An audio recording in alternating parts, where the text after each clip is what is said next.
फैसला। महक की शादी रोहन से होती है। रोहन माँ बाप का इकलौता बेटा होता है, लेकिन फिर किसी कारण से रोहन की मौत हो जाती है। बेटा महक, तेरे आगे इतनी बड़ी जिंदगी है, फिर बच्चों की भी जिम्मेदारी। तू कोई काम कर ले। मैं तो कहती हूँ रोहन के ऑफिस में ही बात कर ले, शायद तेरे लिए कोई काम निकल आए। हाँ माँ जी, मैं भी यही सोच रही थी, लेकिन कैसे बात करूं, किससे बात करूं, कुछ समझ में नहीं आ रहा। अब वो क्या नाम था रोहन का जो दोस्त हुआ करता था, पहले तो बड़ा आता था हमारे घर। राकेश की बात कर रहे हैं? पर वो तो रोहन के बाद से कभी आया ही नहीं, पता नहीं कहाँ है वो। आया था, एक नहीं कई बार आया था, लेकिन मैंने बाहर से ही भेज दिया। घर के अंदर झांकता रहता था, मुझे ठीक नहीं लगा। अरे आपको तो पता नहीं क्या ठीक लगता है और क्या नहीं। उसका नंबर है मेरे पास, मैं आज ही फोन करती हूँ। सास राकेश को फोन लगाती है और शाम को घर आने का न्योता दे देती है। अरे आंटी, ओहो भाग्य हमारे कि आपने घर बुलाया। मैं तो कई बार आया, लास्ट टाइम तो अंकल से मुलाकात भी हो गई थी। हाँ, वो हम लोगों को निकलना था ना कहीं उस वक्त। अरे छोड़ो ना बेटा, बोलो क्या लोगे? आपकी बहू। क्या बकवास कर रहे हो राकेश? अरे मेरा मतलब ये है कि आपकी बहू कहाँ है? भाभी जी के हाथ की चाय की बस एक प्याली मिल जाती तो। महक चाय लेकर आती है, लेकिन वो जैसे ही राकेश की ओर देखती है, उसे राकेश पसंद नहीं आता। वो अंदर जाने को होती है कि अरे भाभी जी कहाँ जा रही हैं? बैठिए तो सबके साथ। जी नहीं, बच्चों को खाना खिला रही हूँ, आप माँ जी से बात करें ना। अंदर जाने के बाद सास कहती है, अरे बेटा राकेश, वो क्या है ना, वैसे तो तेरे अंकल जी की पेंशन आती है, साथ ही ऊपर 2 मंजिल मकान से किराया भी, तो हम लोगों का तो अच्छा चल जाता है। लेकिन महक, उनकी चिंता आप न करें आंटी, आदेश दें बस आप तो। देखो भाग्यवान, रहने दो, कोई बात नहीं, मैनेज हो जाएगा। अरे क्या मैनेज हो जाएगा अंकल, हमें भी बता दें। आप चुप रहिए जी। अब वो क्या है ना राकेश, तुझे तो पता है कि रोहन के 2 बच्चे हैं, उनकी पढ़ाई लिखाई का खर्चा बहुत है। हम ये चाह रहे थे कि रोहन के ऑफिस में महक को भी अगर कोई काम मिल जाता तो। क्यों नहीं आंटी जी, मैं हूं ना, मैं बात कर लेता हूँ। वैसे तो आप हाँ ही समझिए। महक भाभी को बोल देना कि कल तैयार रहें मेरे साथ ऑफिस चलने के लिए, मैं मालिकों से मिलवा दूंगा उन्हें। महक अंदर से सब सुन रही थी। अच्छा आंटी जी, तो चलता हूँ, कल आ जाऊंगा। अच्छा भाभी जी, तैयार रहिएगा कल। राकेश तो चला जाता है, लेकिन ससुर सास पर बरस पड़ते हैं। मुझे ये आदमी एक पैसे का पसंद नहीं है। तुम इसे बोल दो कि हमें कहीं नहीं करवानी बहू से कोई नौकरी। अरे क्यों नहीं करवानी? सारा पैसा मैं इसके बच्चे और इसी पर उड़ा दूंगी, तो मेरी बेटी को क्या दूंगी? जरूरत क्या है तुम्हारी बेटी को तुम्हारे पैसे की? अरे वो तो पहले ही बड़े पैसे वाले घर की बहू है। अपनी बहू की सोचो जो अब तुम्हारी बेटी जैसी है। बच्चे रोहन की आखिरी निशानी है। अरे अपना भाषण अपने पास रखो। सारा दिन घर पर बैठी रोटियां तोड़ेगी, तो काम करे ना कुछ बाहर जाकर। बहू सब सुन रही होती है। वो अगली सुबह बिना मन के तैयार तो हो जाती है, लेकिन जैसे ही राकेश आता है, क्या बात है भाभी जी, रेडी हैं? तो फिर चले डेट पर, मतलब इंटरव्यू पर। महक सामने आती है कि सामने ससुर जी खड़े होते हैं।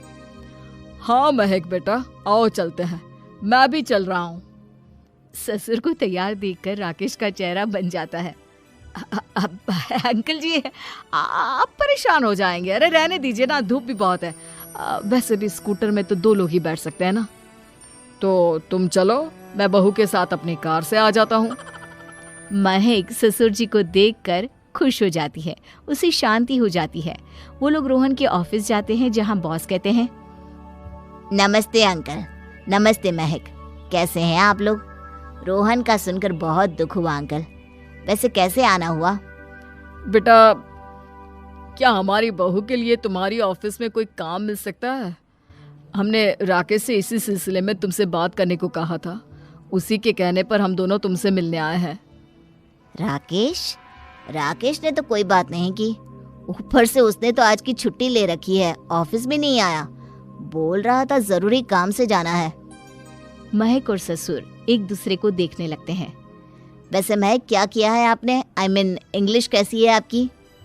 महक बॉस से अपनी पढ़ाई लिखाई और क्वालिफिकेशन के बारे में सब कुछ बताती है। ग्रेट, आपके लिए काम तो है लेकिन ऑफिस में नहीं।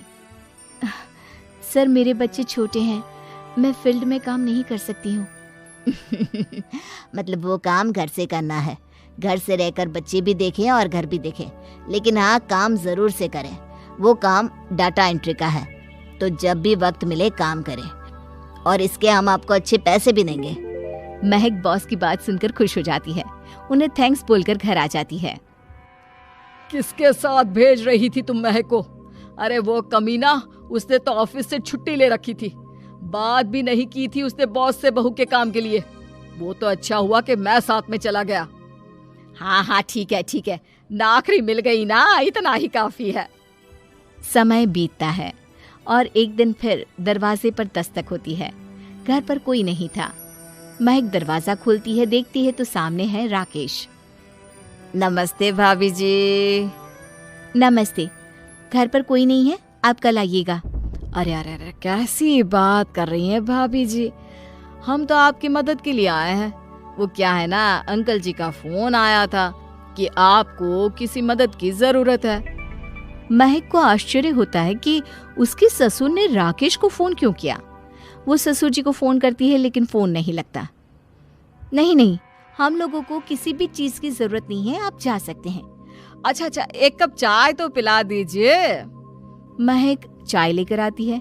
चाय पीने के बाद, रोहन मेरा बहुत अच्छा दोस्त था। उसने मुझसे कहा था कि वो रहे ना रहे, उसके घर वालों का, खास करके आपका ख्याल मुझे ही रखना है।